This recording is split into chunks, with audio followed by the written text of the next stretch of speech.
Chapter 5. The Not Doings of the Personal Self. Destructuring the Ego. Not doing, in general, is the basic strategy a sorcerer uses to enter into the separate reality, and under which, ultimately, are grouped the different techniques, such as stalking and dreaming. The not doings of the personal self constitute a specialized area within the totality of the techniques known as stalking. These techniques are understood to be practices specifically designed to destructure the warrior's ego, as well as his or her ordinary view of the world. Two phenomena that, as we already know, are reciprocal. While all the techniques in general tend to produce the same result, this particular group of exercises has an immediate and direct effect on the living experience of the self, in how you experience yourself. In Journey to Ixtlan, which in my opinion is one of his most direct and accessible works in terms of practical application, Castaneda describes three principal forms of not doings of the personal self: using death as an advisor, losing self-importance, and erasing personal history, which is broken down into separate techniques. All of these tend to produce what we would call in anti-psychiatry the destructuring of the ego. Such destructuring represents a doorway to freedom for a warrior who has worked to achieve it, and, at the same time, a doorway to insanity for an average person who may undergo such changes accidentally through an intense emotional crisis. Slaves of a description. When I say ego, I mean all that is referred to when we say the word I. Just what exactly is this I? I don't really know, but it feels as though it is located in my head, behind my eyes. And what about the body? I feel that the body is not I, but something that I possess for my use. That is, for transport, for showing off to others, and so forth. That's why it is referred to as my body. And what about energy? For example, what about the field of energy that is my being and extends beyond the limits of my skin? No one speaks of that. As average people, we do not, as a rule, even conceive of such a thing, to say nothing of considering this field as part of I. If the ego is not my body or my energy, then what is it? What is it made of? The absurd but true answer is nothing. If someone doubts this, then let that person try to search for it. If we dissect the human body, we will find things such as hearts, lungs, veins, blood, glands, brain, among many others. But we will find no ego. In fact, no ego is found either in the body of the newly born or in one who has died. To this, a reasonable, normal person might well respond, but this can't be. The ego is nothing? I am nothing? That means I don't exist. Of course I exist. What is upset here is the ego, and not the totality of the person. The response of a reasonable but not so normal person might be, very well, I suppose you exist, but if you are an I, ego, and when you say I, you're not referring to your body, then to what are you referring? What are you? Who are you that makes you call yourself I? What are you made of? Here are some typical answers from a normal person. Well, in reality, how should I tell you? I know. I am a sincere person. I am the son of my mother. I am a good husband. I am lazy. I am afraid of women. I am blah, blah, blah. I am, etc., etc., etc. Correct. The ego is all those things. The ego is that description. Precisely. The ego is a description. Nothing else. Words. Just words. It has no specific reality. What's more, the ego is a specific mass of nothing, whose quasi-reality arises from our insistence that we behave as though it were real. The truth is that human beings are not what is contained in the description of their ego, although they believe that to be the case, by virtue of which they behave in accordance with the description. This is manifested through their routines, which are the active expression of the content of the description that we call the ego.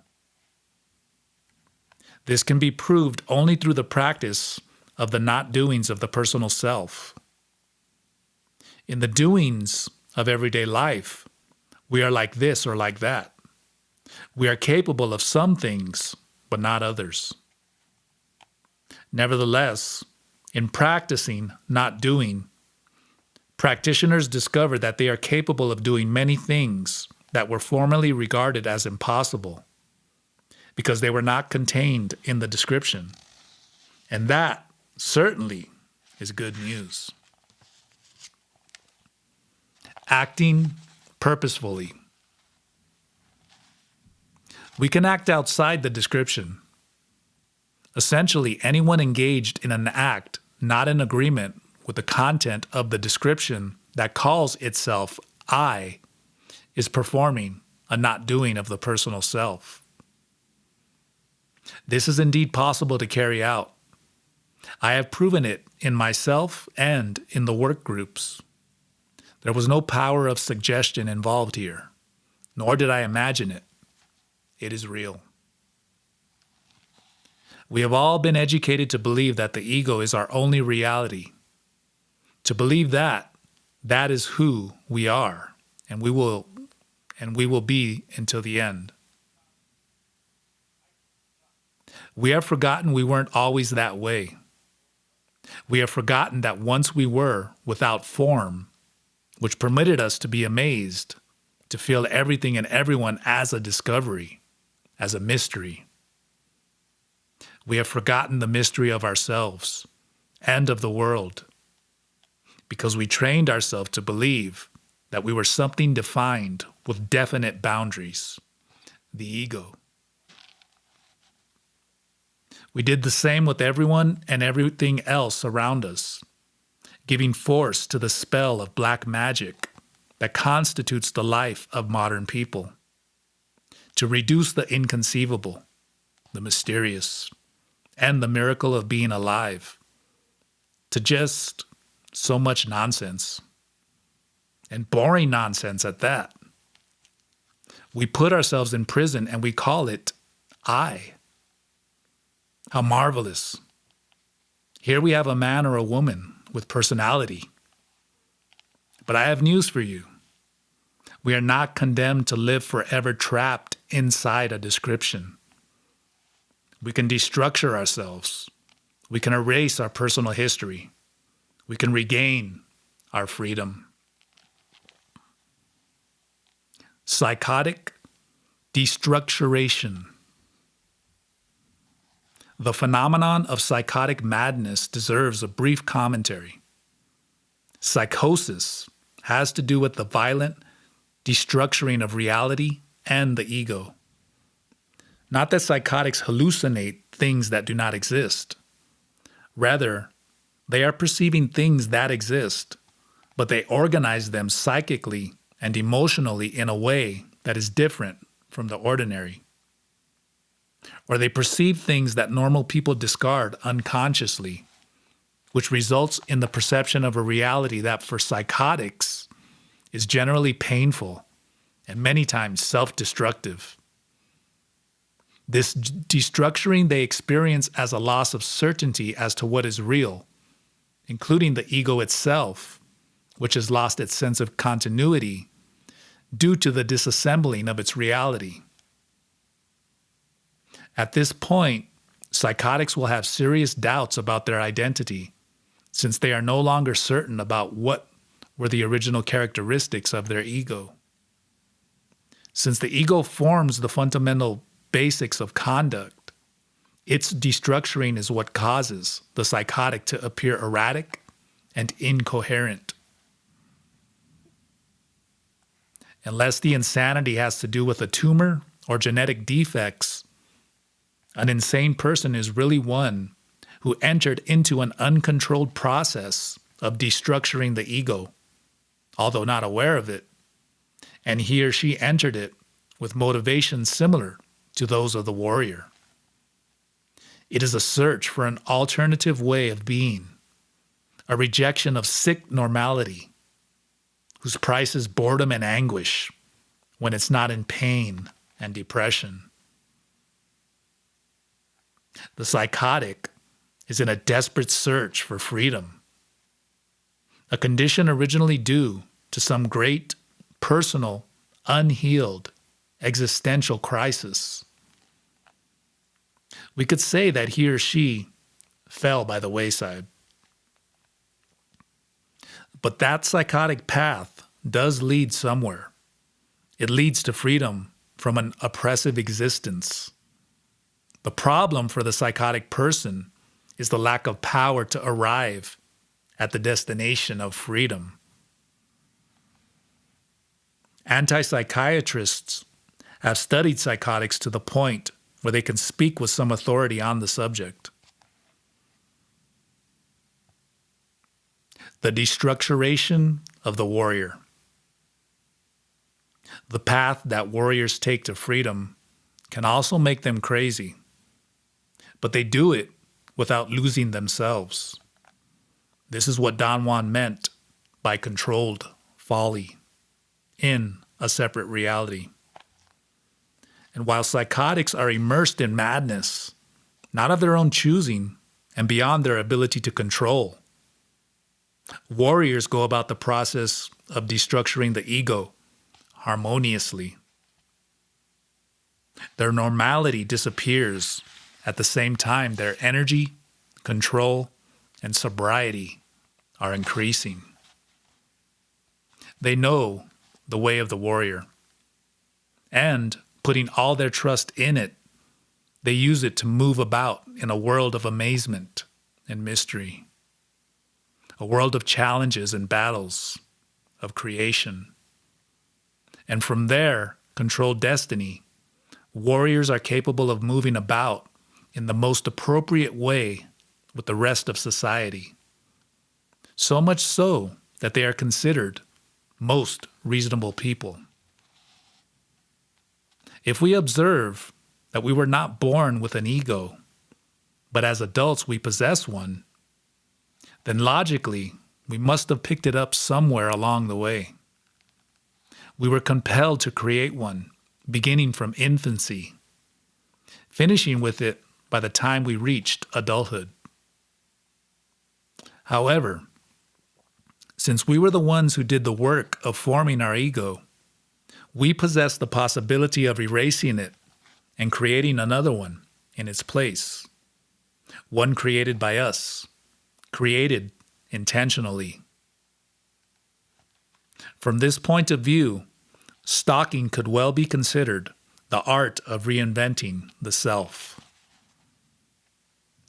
As a result of not doings, stalkers are not slaves to one way of being. They instead are able to create new ways of being to fit new situations, transforming themselves anytime circumstances require it, or just for their own curiosity.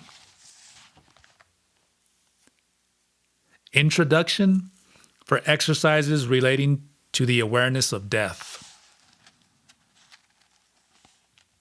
In so-called modern societies, one of the central doings on which is built the ego of the individual, and by extension the ego of the society, is the denial of death. We are trained very young to forget the fact that we are going to die. This forgetting naturally alleviates part of our fear of the unknown, but at the same time charges the very high price of making us forget the magical nature of life. This widespread denial of death is prevalent in European and European-based cultures, but it is not in any way universal.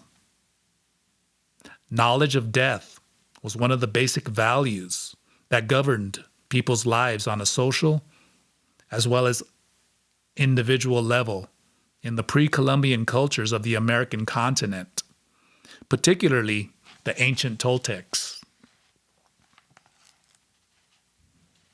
The custom in first world cultures to buy life insurance, to pay for our own burial on credit, to inherit property, and the violent shock produced when we witness another person's death are examples of just how far we have been trained to consider ourselves immortal. Religions selling all sorts of different heavens and resurrections through which we have to ascend after death play a fundamental role in conspiring to help us forget that we are mortal. Although this phenomenon is not exclusively Western, it is here, using the logic of consumerism, where the role it plays in denying the reality of death is most efficient and emphatic. Making donations to the church, basically a consumer act, is, for example, more or less unconsciously one way to buy ourselves a little bit of heaven. We can see that when certain aspects of Oriental religions like Hinduism, such as yoga, penetrate into our Western world, we find certain elements, such as reincarnation, very attractive. Other more subtle aspects, such as inner silence or the practice of leading a simple life, go almost unnoticed. We are prepared to pay almost any price in order to keep on believing we are immortal. It seems strange we were taught to forget the one inevitable event in our lives, the fact of our death. Death represents the mysterious. It is the unknown. And we have been taught to fear the mysterious and the unknown. At the bottom, it is the ego who fears death, and rightly so. Faced with it, the ego is reduced to what it really is: nothing. Death is not the negation of life, but rather the negation of the ego. Life, on the other hand, is sustained by death. The life of our bodies is nourished by the deaths of animals and plants, just as our bodies will serve as nourishment for them upon our own death. Thus, inasmuch as the ego and death are antithetical to one another, the awareness of death represents one way to carry us alive beyond the boundaries of the ego. While the ego has no way of dealing with death, our body, as a field of energy, has intrinsic knowledge of its true destiny. Our other self can deal directly with the mysterious and interact with the unknown without interference from the non-comprehension of the rational mind.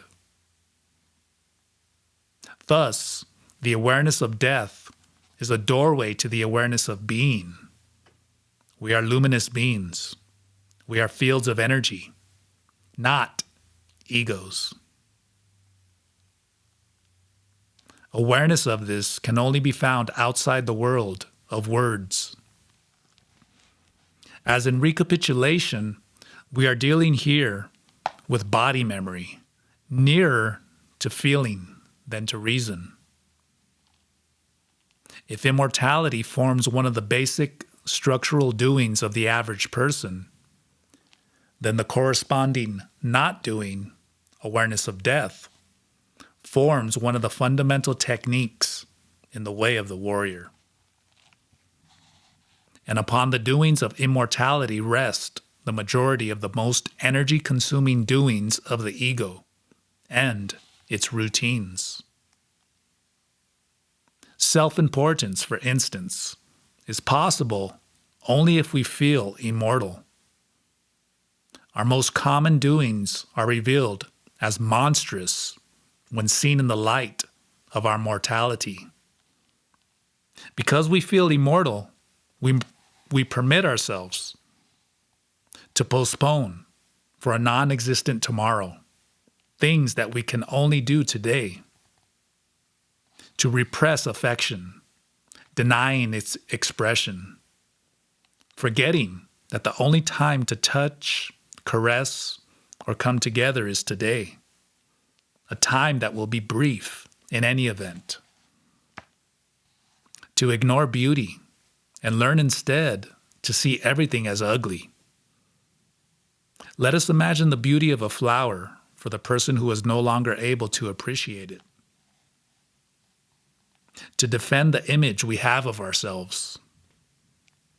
To indulge ourselves in feelings of hate, rancor, offense, and pettiness. To worry about things to the point of depression and anguish. To complain, to feel impatient or defeated. Conscious mortals would not allow themselves to waste their only time, brief and irreplaceable, with such defeating emotions. Therefore, conscious mortals are warriors who make each act into a challenge. The challenge to savor the marrow of life in each instant. The challenge to live each moment with dignity, as impeccably as their power permits them. Mortals enjoy the value of each precious moment because they know with total certainty that death is stalking them, that their appointment with it will have to be kept without fail.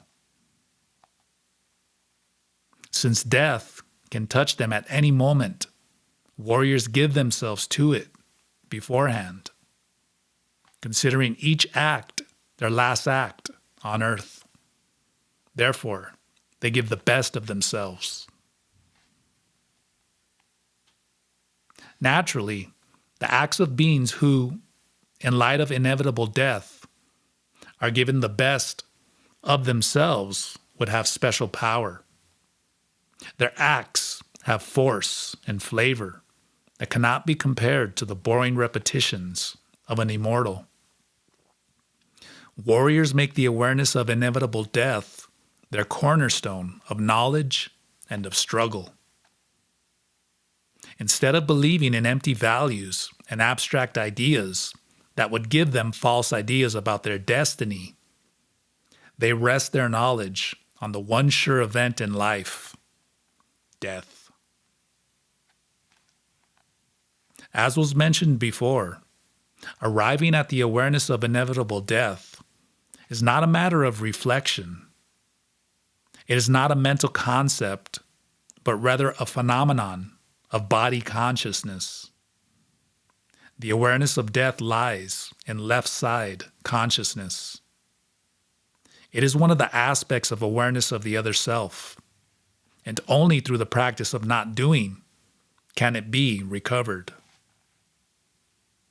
Using death as an advisor is a form of not doing that can be used to rescue this awareness, while giving us the opportunity to deal with matters of daily life from a much more sober, efficient, and realistic perspective than an average person. Techniques. The not doings of the personal self are organized into 3 basic techniques: awareness of death, erasing personal history, and eliminating self-importance, from which can be derived many practical applications. Here are the basic techniques, as well as some concrete examples. 18. Death as an advisor. When you feel worn out by life or about to crumble, remember your death. Take a few moments outside the dynamics of daily events to assess the reality of the situation and to measure it against the fact of your inevitable death. This is especially useful in moments when self-importance is indulging in one of its many variants, gaining control of your person and your moment. You feel self-pity. You feel you are losing something very valuable. You are offended or feel a desire for revenge. You are tied to something that, in reality, you have already lost. You are mean and deny love. You are fearful. You fear to act according to your deepest wishes. These are the moments in which to take a look into the dark eyes of death and ask its advice. You need the control necessary to look at matters in light of your death, who waits for you, and consider the situation as though it were your last act before dying. Until death eliminates all pettiness and fear. Until death puts everything in its place, in its proper perspective. Only then can you see that alongside death, the most weighty of everyday problems pales in comparison. You are alive, and death waits for you. That is the only thing that matters. The rest are just trifles. Introduction for exercises relating to the awareness of the skeleton. Exercises practiced in our work groups that have proven very useful in reaching the awareness of death are those exercises called the awareness of the skeleton. They were born of an inspiration by one of the coordinators who worked with us, the musician German Bringus, after he had read The Skeleton by Ray Bradbury. It occurred to Bringus that here were ideas for the formation of new exercises. Practicing them, we have discovered their force, and we continue to work with them, creating new exercises. Following are some of the forms in which we have practiced them. 19. Awakening the skeleton. These are to be done at night, in a group or individually. 1. Find a fairly large open area, out of doors. If done in a group, someone will need to direct the exercise. 2. Everyone should stand completely immobile and relaxed. 3. Then, almost imperceptibly at first, begin moving. Start with small movements in one finger. Gradually pass to the other fingers, the hand, the arms, and so on, until the entire body is moving in slow motion. Try to be physically conscious of the body in each movement. 4. Begin to do movements similar to a sit-up, but from a standing position. Move slowly at first, picking up speed very gradually, almost imperceptibly. Breathe in coordination with movement, your attention on the physical sensations of the body. Increase speed until, after about 15 minutes, maximum velocity and effort are reached. Look for a moment of true catharsis as you near the peak of maximum effort. 5. Reaching catharsis, let out a powerful scream, which gives emphasis to the feeling being experienced, all the while remaining in conscious contact with the body. 6. After the scream, begin to reduce speed, again, almost imperceptibly. At this point, bodily awareness should be very apparent. Direct that awareness towards sensing the bones of the entire body. You should feel as if you were nothing but bones. In this state, gradually reduce movements until you are completely immobile once again. 7. Slowly lower yourself down into a squatting position, arms between your legs, hands on the ground in a simian position. 8. Now begin to deepen the awareness of your skeleton, visualizing a skeleton in a squatting position. Your head should feel like a skull. You are being made of white stone. As a skeleton, you are a mysterious being looking at the world with curiosity and amazement. Breathe deeply. Imagine your eyes to be two dark holes looking into infinity. Remain in the squatting position until the sensation of the skeleton is very clear. 9. Fully aware of the skeleton, begin to move very slowly.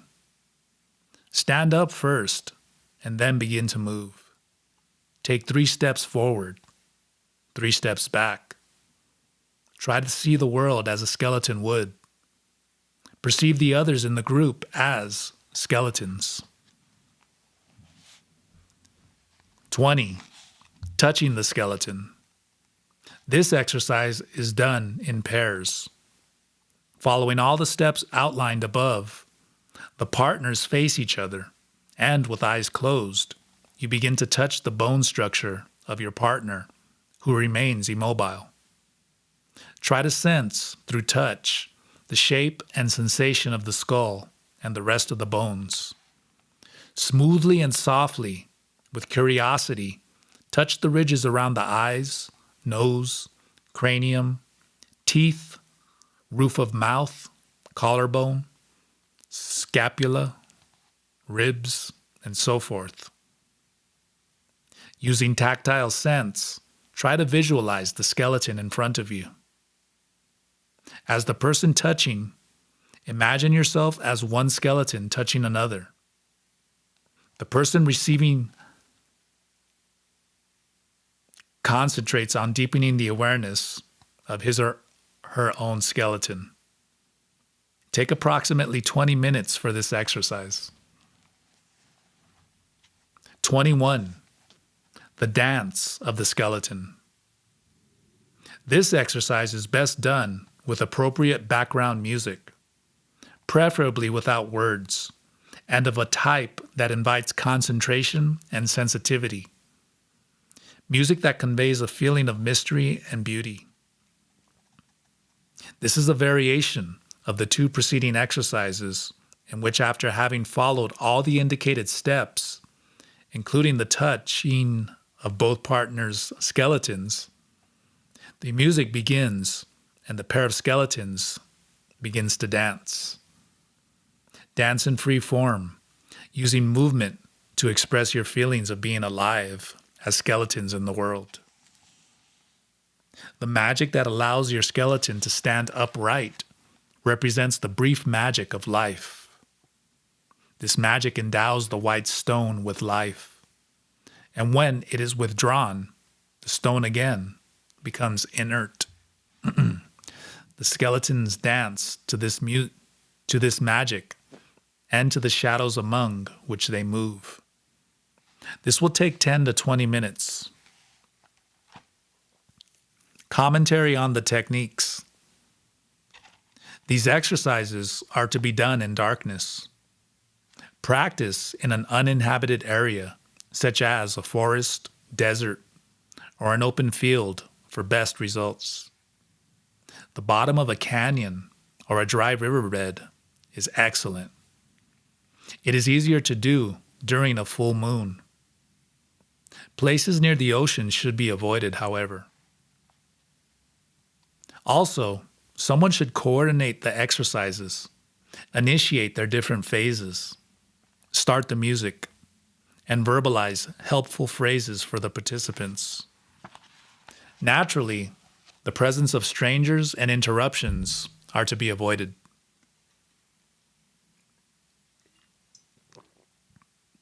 Introduction for exercises relating to erasing personal history.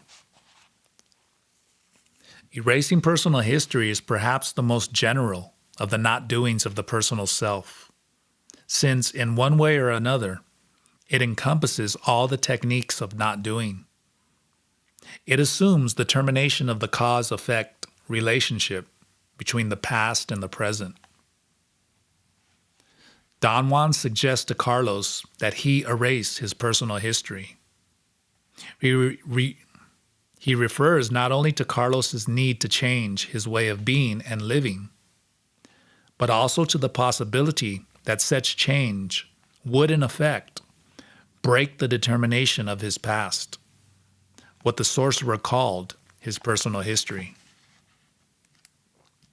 This idea seems strange to us, not only because we are accustomed to think of the past as forming the foundation of the present, but also because we tend to regard the past as something unchangeable, which of course gives us a perfect excuse not to change. In working with groups, I continue to be amazed as people affirm time and time again that they want to change, while at the same time, they do everything possible to remain the same. Most of the time, they justify the past. It's that I never learned to discipline myself. It's that I have always been weak. It's that I was overprotected by my parents. It's that. And the "it's that" always has to do with the past. Erasing personal history is a magical possibility that is difficult to explain using rational logic. Erase the past. Don't try to overcome it. Simply erase it. This does not imply that we can erase past events from our lives. Rather, it is the breaking of the relationships we have established with them, whose most common modes of expression are in our way of being and the way in which we live. If personal history is the principal obstacle to change, then the power to erase it represents the doorway to freedom. Resistance to behaving in novel ways arises from the belief that we are incapable of doing anything outside the inventory of past actions. We resist change. And when we try to change, we find personal history to be the major obstacle standing in our way. Family and friends also tend to resist our change. Being so familiar with our personal history, they do not allow us to act outside its dictates. The encounter with the unknown poses the problem of not knowing how to behave with something for which they lack the proper training, and therefore they avoid it. I remember a rather dramatic example of this. Several years ago, I had in a workshop a 19-year-old woman with a life full of problems: drug addiction, alcoholism, unemployment, poor family communication, and so on. I found her submerged in suicidal depression and very weak from her self-destructive habits. With time and work, she managed to overcome her problems. She fought for change. gave up alcohol and drugs, got a job, and little by little, her energy was restored. However, as a result of these changes, her problems at home began to increase. The fighting at home became more severe. On one occasion, she told of an argument she had with her older brother, who scolded her for behaving so strangely. The family didn't know where she spent her time, who her new friends were, or the reason for her sudden change. They were so habituated to consider her incorrigible that this unlooked for and mysterious change caused them great uneasiness. They could not forgive her. Her brother said, "What's happening to you? You've gone crazy and I can't understand you. You were better before. We prefer you as an alcoholic and drug addict than as a crazy person."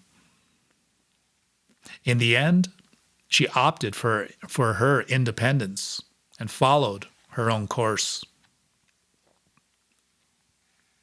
The struggle to erase personal history is a fight, not only against certain internalized elements of our being that can give security by maintaining the ego in a reality that, pleasant or not, is at least familiar, but also against a history that has been internalized by those who are close to us and to whom it gives security as well. There is nothing more menacing to the ego than dealing with a person whom we cannot classify. Personal history gives us several labels with which we define our own person, reducing ourselves to just a few characteristics.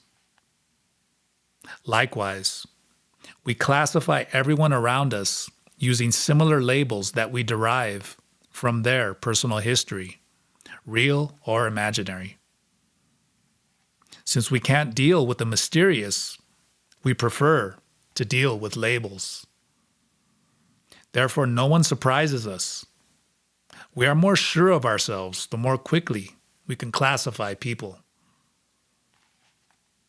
Don Juan advises Carlos that if he wishes to be free from the ties of what other people think about him, he must begin to erase himself, creating a fog around him that will make him into a mysterious and unpredictable being. This strategy is not only directed toward the outside world. We must erase ourselves to the point where we also become a mystery, even to ourselves. The third precept of stalkers is considering themselves also a mystery, along with the other mysteries of the world. The loss of certainty as to whom we suppose ourselves to be, which emanates from personal history, is congruent and reciprocal with the loss of certainty as to what we normally consider to be the real world. Again, we find that the reality of the ego and external reality as well are nothing more than descriptions. Thus, the process of erasing applies not only to personal history, but also to our ordinary description of the world. The battlefield that lies beyond the description is the field of the unknown, the field where nothing is written down beforehand. It is not the self or the world. It is the place where we can create, choose, or be anything we want to be. It is the field of freedom. 22. A verbal ego, a verbal portrait. This technique is an individual exercise that is useful for yourself, and it also functions very well as a preparation for different types of not doings of the personal self, such as the individualized not doings. It consists of a written portrait as faithful as possible of your own person and your way of life, but in the third person as though you were dealing with someone else. It should contain the following: name, age, physical characteristics, manner of dress, way of being, state of health, places frequented, places avoided, most common moods, type of people attracted to, type of people avoided, types of work done in the past and current work, characteristics of emotional life, kind of image projected to the world, daily routines, internal structural routines, cyclical repetitions, manner of speaking, conversational themes, ways in which free time is spent, way in which sexuality is approached, economic situation, major virtues, major defects, the best things done, the worst things done, the best things that have happened, the worst things that have happened. Commentary on the technique. It is very important to make the description in the third person and to do it as coldly and as factually as possible, with total indifference, as though we were dealing with someone we were neither for nor against. If done conscientiously, we will very easily obtain a description of our ego. And without a doubt, that ego is nothing more than a description, which we cultivate through our actions. The moment we immerse ourselves in the practice of not doing, what we normally know as I is revealed in its true dimensions. A description, like the one written down on paper, that can be modified or simply thrown away. 23. Beginning to erase yourself. Don Juan's first instructions regarding the erasing of personal history can serve as beginning exercises for all people interested in freeing themselves from the confines of their personal history. 1. Don't automatically reveal everything you do to other people around you, since this impulse comes from the ego's desire to confirm itself, thus fortifying personal history. 2. Begin by dealing not only with those people you know well, but also interact with people who have not classified you in agreement with a common past. 3.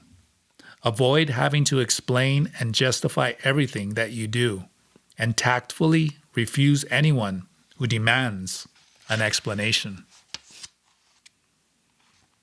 4. Don't reveal to anyone what you are up to. It does no good to hide if everyone knows you are hiding. 24. Telling yourself lies. This technique of consciously lying to the self as a form of not doing has proven itself very effective, especially for liberating the self from self-degrading aspects of personal history, those that picture a horrible image. I have recommended it in particular to people who manifest a high level of self-deprecation, thinking that they are the worst people alive. 1. Begin by making an inventory of your thoughts, as in the stocking procedure for determining energy expenditures, exercise number 1, for a period of 8 days. If you are in some kind of crisis of self-degradation, however, 3 days will be sufficient. 2. Opposite your most characteristic negative thoughts, write the compliments such as, truth, I am envious. Lies, it makes me glad to see other people happy. Truth. I have no willpower. Lies. I complete everything I start.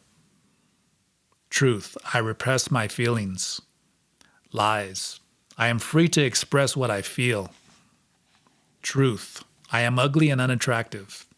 Lies. I am truly attractive. Truth. I have failed my family. Lies. I have fulfilled my family's expectation of me. Truth. I am afraid to fail. Lies. I feel sure I will succeed. 3. During a period of 1 to 3 weeks, depending on the severity of the case, repeat these lies to yourself as often as possible. Think them as though they were the truth. Should the opportunity present itself, repeat what you think about yourself to someone else, without, of course, revealing it as a lie. The first task in the morning and the last before bed should be to repeat these lies aloud to yourself in front of a mirror. It does not matter in the least that you know they are lies. Commentary on the technique. This practice of telling yourself lies not only increases self-confidence, it also tends to reduce mental self-castigation as well. If it is practiced in combination with a general strategy of stalking, the tendency to indulge in self-deprecation can disappear altogether. That is not, as some might think, a kind of brainwashing or self-suggestion. The practitioner does not believe the lies are true. Rather, the exercise engages the attention in a doing that is different from the ordinary. When the practitioner is capable of perceiving both as being unreal, they can be dispensed with altogether. 25. Changing facades. This is a variation of the technique, disguises. It consists of a more or less fundamental change in appearance while still remaining functional in daily life. Although the image is changed radically, it is not meant to be carried to extremes. Following are some ways to carry out this exercise. 1. Choose a new facade. If you have sufficient energy, you can change into someone who represents all you ever wanted to be. Disguised as this new person, you can dare to do things you always wanted to do, but wouldn't permit yourself. 2. Change your physical appearance, clothes, hairstyle, way of moving about. 3. Change your personality, way of speaking, the places you frequent, your way of responding to situations. 4. Practice your new role for definite periods, lengthening them gradually as you become more proficient and begin to identify more with the new facade. Following are some examples of the type of change implicit in this exercise. A member of a street gang who gets cleaned up, gets a haircut, begins to dress neatly, and goes back to school, studies hard, and becomes head of the class. A very preoccupied businessman who disguises himself as a father who is very interested in his family, puts business matters aside, and takes his children on an excursion into the countryside. A hippie counterculture type who dresses up to look like a young executive in a suit and tie.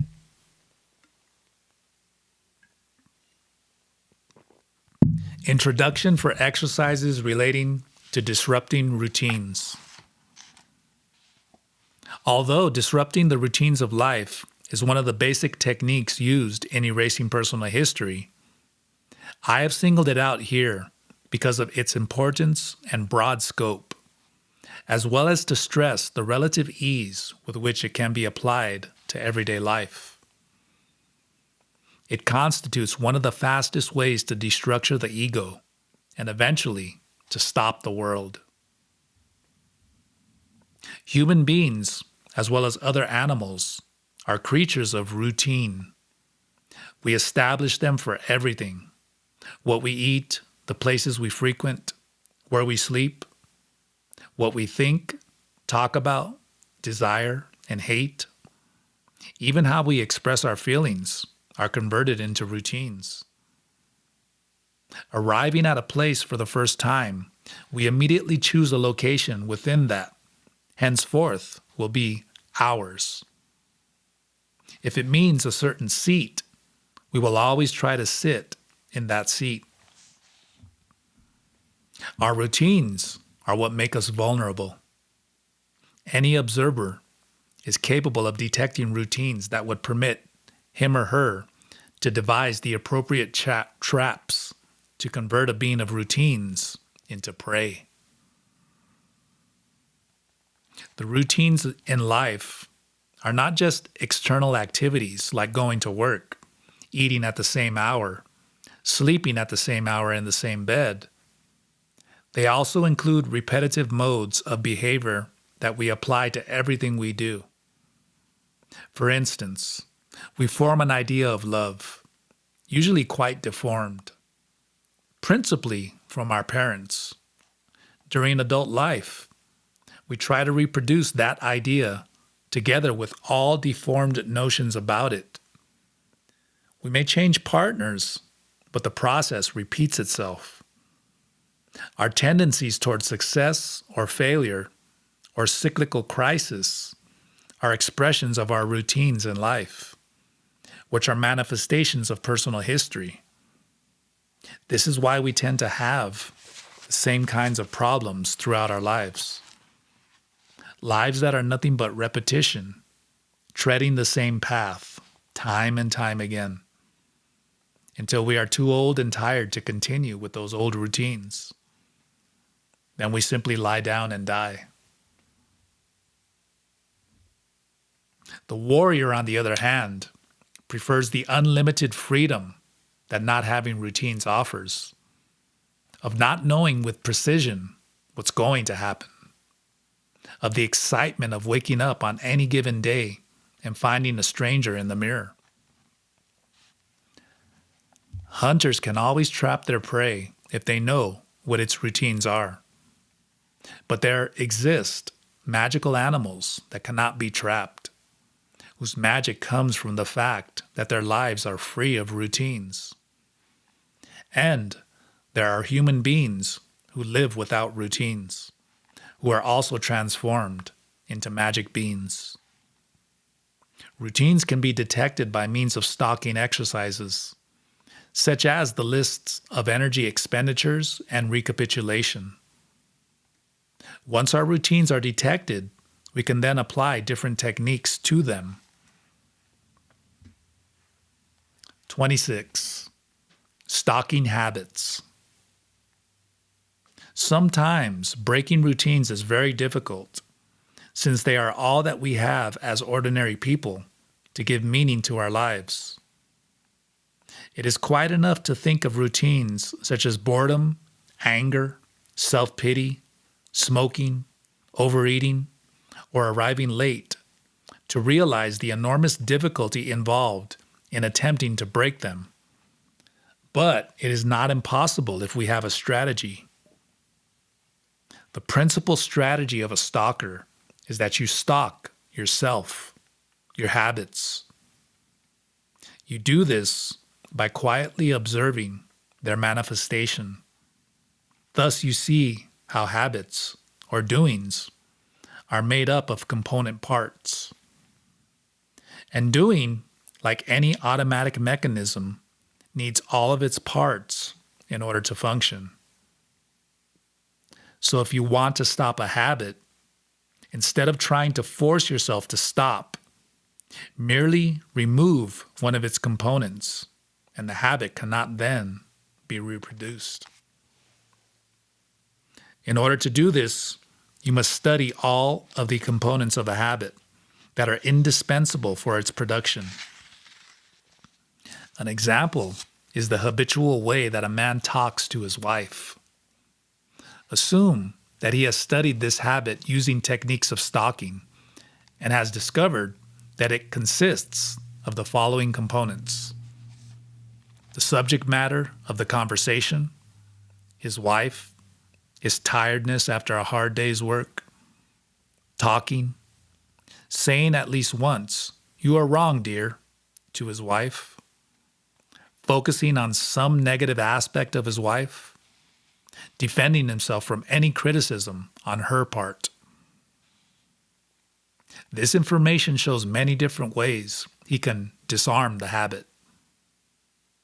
Not being present, sending his wife out on an errand, changing to a less stressful job to avoid fatigue, faking a toothache, an excuse not to talk, changing "you are wrong" to "you are right," although it might sound absurd, fixing his attention on one of her positive aspects instead of the negative, not defending himself, rather telling her she is right.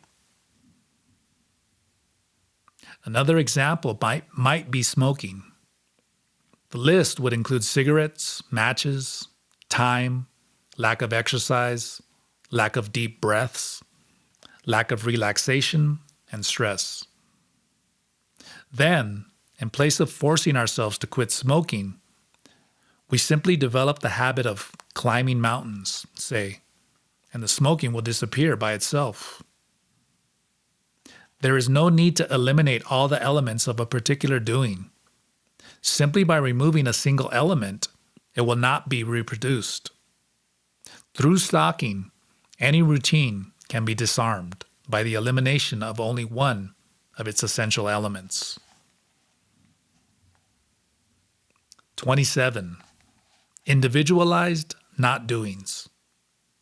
This is one of the most potent techniques in the area of stalking exercises. The name implies a specifically designed not doing whose nature is particularly devastating to the ego of the practitioner. Its nature is to reveal what the ego really is, a description. This, of course, has a great effect on self-importance.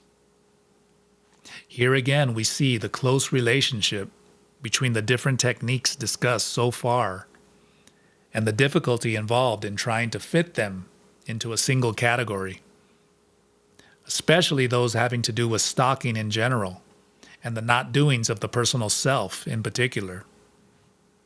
Recapitulation, saving energy, awareness of death, erasing personal history, losing self-importance are all elements of this work that merge with one another to achieve a single objective, the movement of the assemblage point, and acceptance of the freedom that such movement implies. The content of the description, which is what we refer to when we say "I," is but a specific position of the assemblage point. If the assemblage point moves, the description crumbles. The ego is stopped. In that moment, we become aware of our true nature. We are luminous beings, capable of creating anything. The reality of the ego is but an illusion.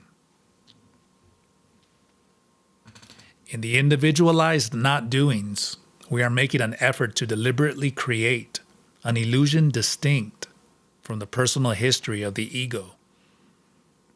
With sufficient force, this new illusion can replace the old one, making itself just as real within the confines of the everyday world. This exercise can be thought of as a more advanced phase of the exercises of intending appearances, such as disguises and changing facades. The exercise begins with technique 22, ego, a verbal portrait, which has already been discussed.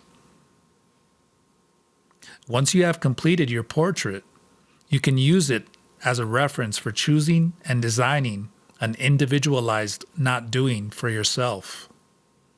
Then ask yourself impartially, referring to the person described in the portrait, what type of activity would be totally foreign to this way of being or living? What kind of activity would provoke a destructuring of this person? Choose an activity or series of activities that implies working for 3 months to a year. Castaneda himself gave an example of this during a conversation in Mexico City. He told us that, under the direction of the sorceress Florinda, he was made to work as a cook, frying eggs for 2 years in an area of the United States where people of Latin descent are very much looked down upon. There he was, the famous writer Carlos Castaneda, passing for one Joe Cortez, with definite Latin characteristics, receiving insults and put-downs from the clientele of the restaurant, day after day, all in order to erase his personal history and lose self-importance.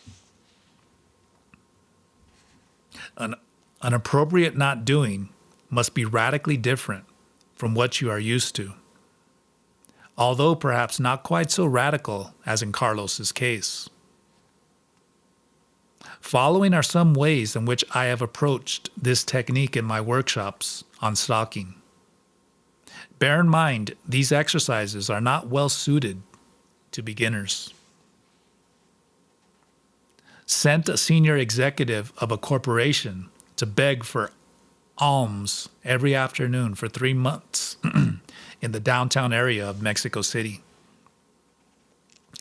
Put a native Indian from the mountainous region of central Oaxaca to work as a businessman selling real estate.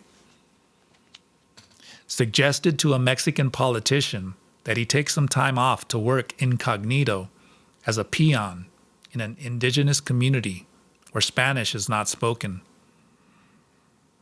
Sent educated people of high social standing, who perhaps even hold positions of authority, to sell chewing gum on street corners, wash car windshields at stoplights, sell candy in the subway, which implies hiding from the inspectors who are there to stop that sort of thing, perform theater works on the street, sing on city buses.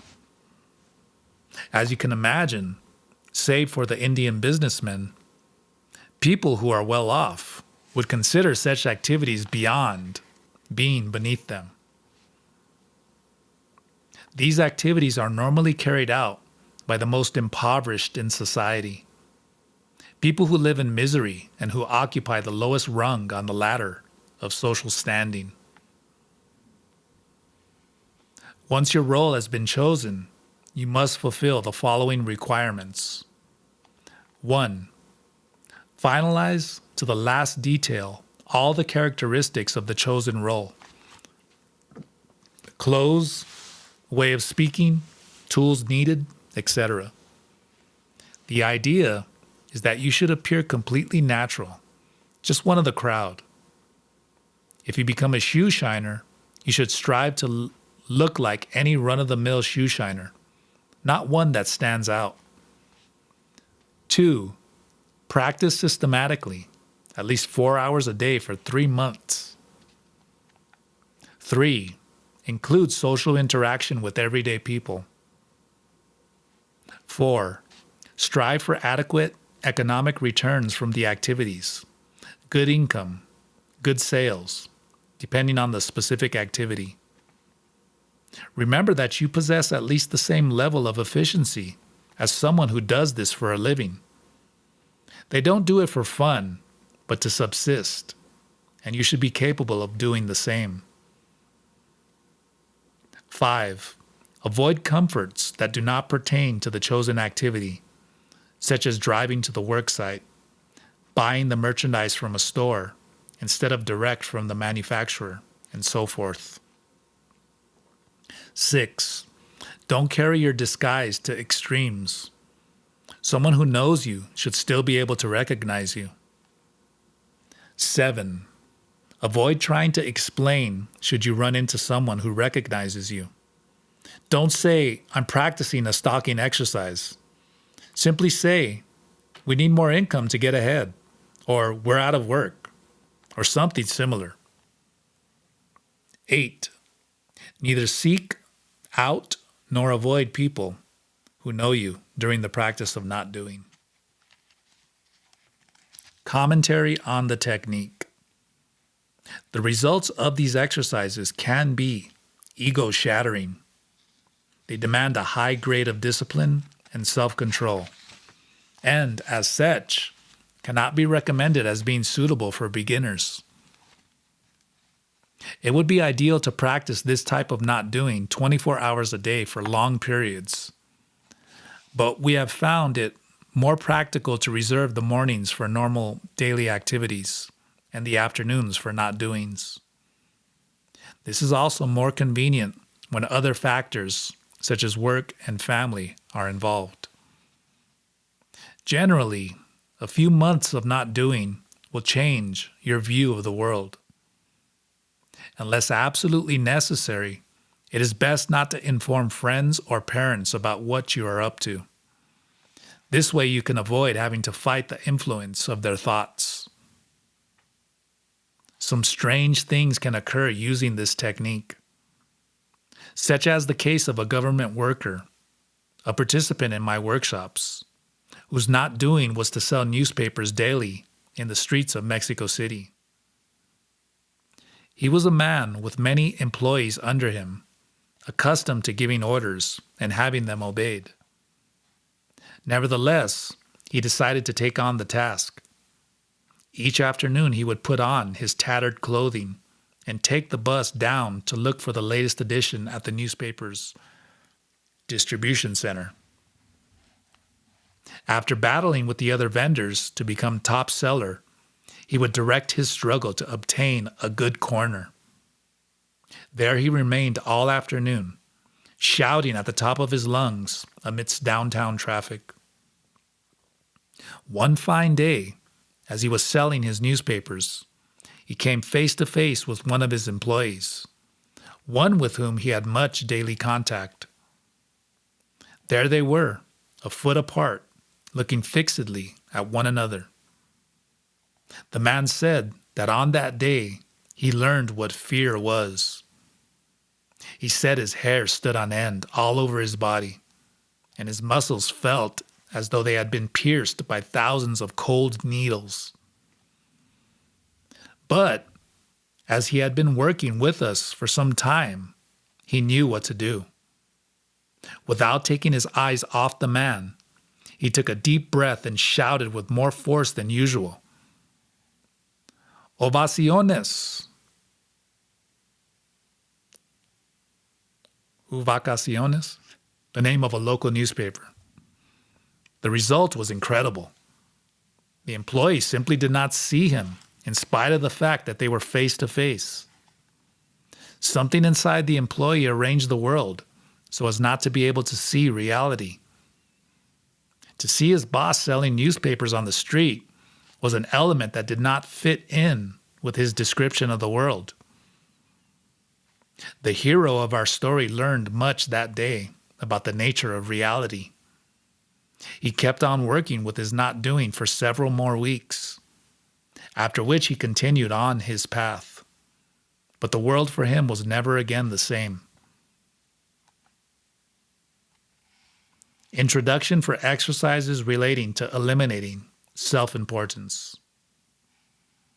Eliminating self-importance is the prime task of a warrior, since it consumes the greater part of his or her energy. Don Juan put it this way: in the strategic inventories of warriors, self-importance figures as the activity that consumes the greatest amount of energy, hence their effort to eradicate it. One of the first concerns of a warrior is to free that energy in order to face the unknown with it. The action of rechanneling that energy is impeccability. We are not talking here about simple vanity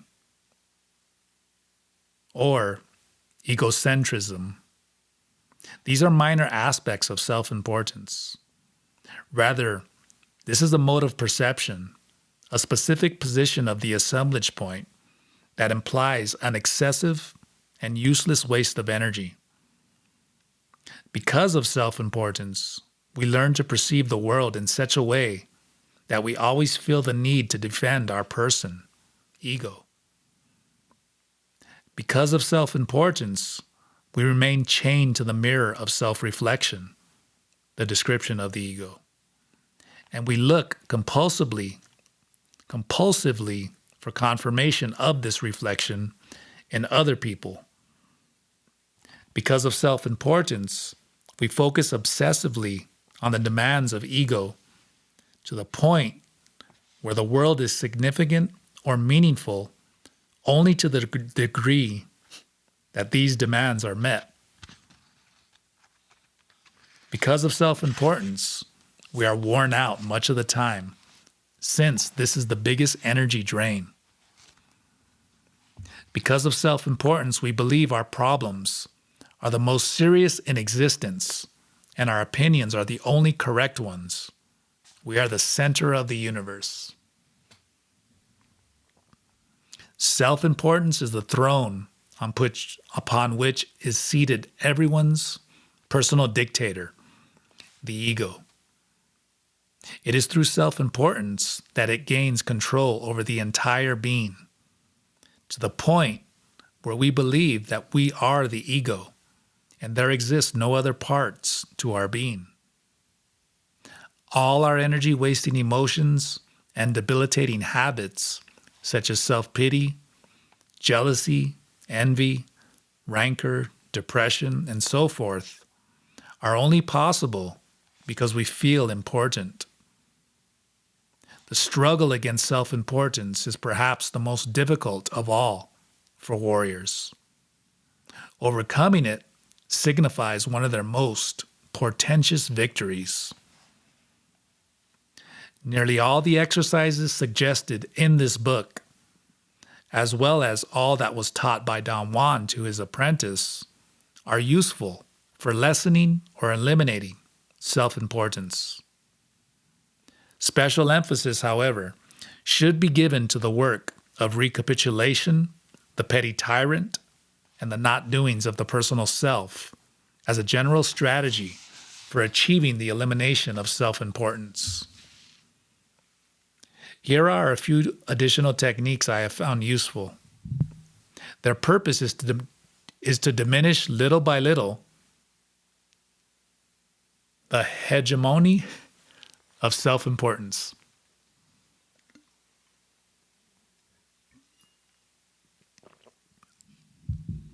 (28) Talking to plants and trees. Don Juan suggested to Carlos that in order to stop taking himself so seriously, he should begin by talking aloud to plants, an idea the apprentice found ridiculous.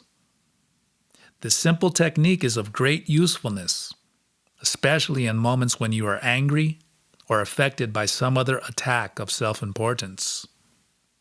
Choose any small plant that happens to be nearby, asking if it please would help, because self-importance is such an enormous weight to carry around. This must be done aloud.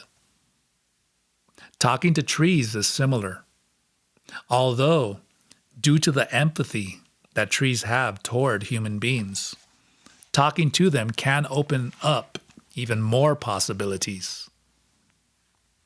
I have explored for many years the relation between trees and human beings, and have found that they can be a tremendous help to people with particularly strong afflictions or depressions. Embrace a tree. Tell it your troubles, always out loud, and it will reveal itself as a true friend who hears, understands, and responds, besides putting you at peace with yourself.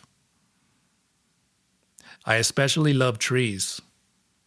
I ask that anyone who practices this technique at some later time would make an offering to a tree. water, or natural fertilizer, or perhaps sing to it. The tree will feel very happy. 29. Acting for the sake of acting. Any absurd activity can serve for this technique. The important thing is to do it scrupulously, with complete attention. As ordinary people, full of self-importance, we expect results from all our actions, some type of payment. But if we want to be warriors, then we need to learn to act for the sake of acting. Under ordinary conditions, we only act when we consider it important, always according to the dictates of the ego and its description of the world, which are also the dictates of our self-importance. Thus, any action designed to reduce self-importance seems to our ego to have little importance and therefore is something to be avoided. Acting for the sake of acting, on the other hand, offers new possibilities and experiences, allowing the unexpected to happen, teaching us to be patient, and above all, to work without expectation of reward. If we cannot learn to act in a disinterested manner, then these tasks of not doing will seem almost impossible, because their results will not provide an attractive reward for the ego. One way to learn to act for the sake of acting is to establish absurd routines that should be discarded once they have become habits themselves. Following are some examples. Say goodnight to your pillow before going to sleep. Walk around the block once before entering your house. Pile the rocks in your garden into separate groups according to size and shape. Take the kitchen dishes for a ride in the car once a week. A variation would be to take on tasks that require a high degree of effort and concentration, but again without thought of reward. Examples: move an enormous rock for 1 mile and then return it to where you found it. Uproot a large tree stump and then replant it in the earth.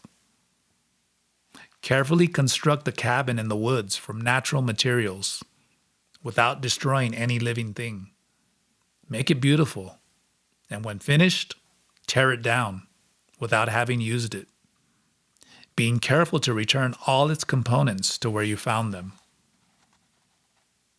Carve a statue from wood as carefully as you can, and when finished, throw it on a bonfire or in a river. Commentary on the technique. The more time and effort spent on these exercises, the more effective they will be. 30. Taking care of someone. Another useful technique for lessening self-importance is dedicating ourselves for a specific time to taking care of someone, body and soul, especially if the person is not to our liking. For the ego, normally accustomed to taking care of its own needs, this technique can be devastating. Generally, it is best done in secret without telling the person what we are up to, unless we are dealing with a sick person or some other situation requiring the approval of the person to be cared for. To achieve the capacity to care with true devotion and disinterest, choose a person whose care would not benefit you in the slightest degree from your ego's point of view. There should be no interest on your part in obtaining anything for yourself. Naturally, to carry this out efficiently, this strange task of caring for someone who is disagreeable, from whom you can expect no payment or compensation, you will need to learn to act outside self-importance And this experience is well worth the effort.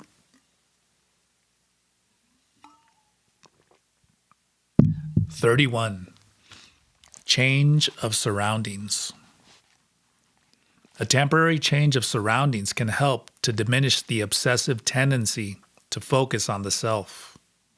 To be fruitful, however, this must be done in surroundings that are extraneous, unknown, and incongruent with your personal history, thus providing you with the opportunity to take yourself less seriously. For urban dwellers, spending some time in the country can be enlightening, as long as you don't take all the comforts of the city, which would then not be considered a real change. The change of surroundings to which I refer implies a true integration with the selected new surroundings, leaving behind what you were, learning a new way of being that is in agreement with the new environment. My dealings with indigenous communities have required a radical change in my behavior and being, not in order to be accepted, but simply from the standpoint of survival. One thing I discovered was that while my old daily habits continued to exert pressure on me to behave in the old way, this new world demanded completely novel ways of behaving in situations totally new to me, and for which I had no routines in my old behavior to fall back on. I found myself among those people who did not speak my language, knew nothing of me or my past, in a situation that demanded that I put my self-importance to one side.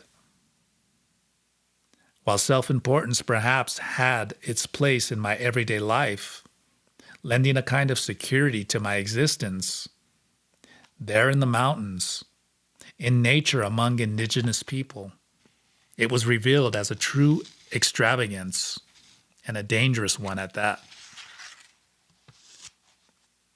It is important that the chosen surroundings be as unfamiliar as possible, in such a way that the people you encounter there do not in any way share the ideas you have about yourself. 32. Playing the fool. This technique is especially for those who like to make an impression on others. For all those who have a compulsive desire to make spectators of everyone around them. These people secretly like to call attention to themselves, appearing always as the most clever, the most agile, the best athlete, the best friend, the most handsome, the most beautiful, the best lover, the one who never loses an argument. In short, those who do everything well. One simple way of combating this compulsion is by striving to deliberately create the opposite effect. Without anyone knowing, intentionally play the part of the fool. If you are someone who is very careful and agile in your movements, begin to act clumsy, tripping over or dropping things, for example. In an argument, make ridiculous statements that make you look like an idiot, thus losing the argument. If you are identified with the well-groomed look, dress shabbily in order to appear ludicrous in places where you are accustomed to showing off. And certainly, as Florinda stated in The Eagle's Gift, all those who learn to play the role of the fool without feeling hurt are capable of fooling anyone.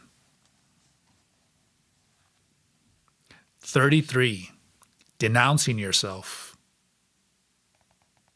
This technique is a continuation of the last one, but perhaps a bit more radical. While it is useful for the same type of person mentioned in Exercise 32, it can also help those people whose self-importance habitually takes the form of thinking or saying terrible things about themselves. Always talking to others about their tremendous sufferings, faults, or weaknesses. Begin by finding out the most frequent thoughts or phrases you repeat to others in order to nourish your self-importance. Some common examples would be talking in such a way that others see you as a cultured or humorous person, always striving to win arguments using irrefutable proof, relating your impressive accomplishments, making yourself interesting in order to attract a member of the opposite sex, selling the merchandise, adopting the stereotype of the movie hero or heroine, telling everyone your problems and tragedies in order to receive pity. The majority of these examples involve talking, which is significant if you realize that talking is one of the basic tools you put at the service of self-importance. It is natural, since self-importance is a false report of reality, that you attempt to compose reality through talking, adjusting it to fit the peculiar form of interpretation that is self-importance. All of these examples represent attitudes unconsciously used to project a false image, to exalt us far above what we are in reality. They consist of cliches, postures, vanity, lies, deceit, anything and everything to exalt the ego. This exercise, then, requires you to stop them cold the moment they appear, to denounce yourself. In the middle of an argument, stop yourself and say something like, "You know what? I'm stupid. I just realized I am again indulging in my old habit of arguing for the sake of arguing. You can help me by ignoring me." Or, "Stop, stop, stop. I am an imbecile. Don't pay any attention to me. I ask your pardon because I realize I am just playing my old game of appearing to be intelligent in order to impress people, when in reality I'm nothing more than a braggart." Or, "No, please don't listen to me anymore. I'm just indulging in my role of the suffering victim. I should shut up." In each case, you should strive to use the most direct phrases applicable to the specific situation. A minimum of discipline is required to practice this technique, but the results are reassuring. You begin to know ahead of time what you will say before you open your mouth. Little by little, you lose the desire to project a false image of yourself through words.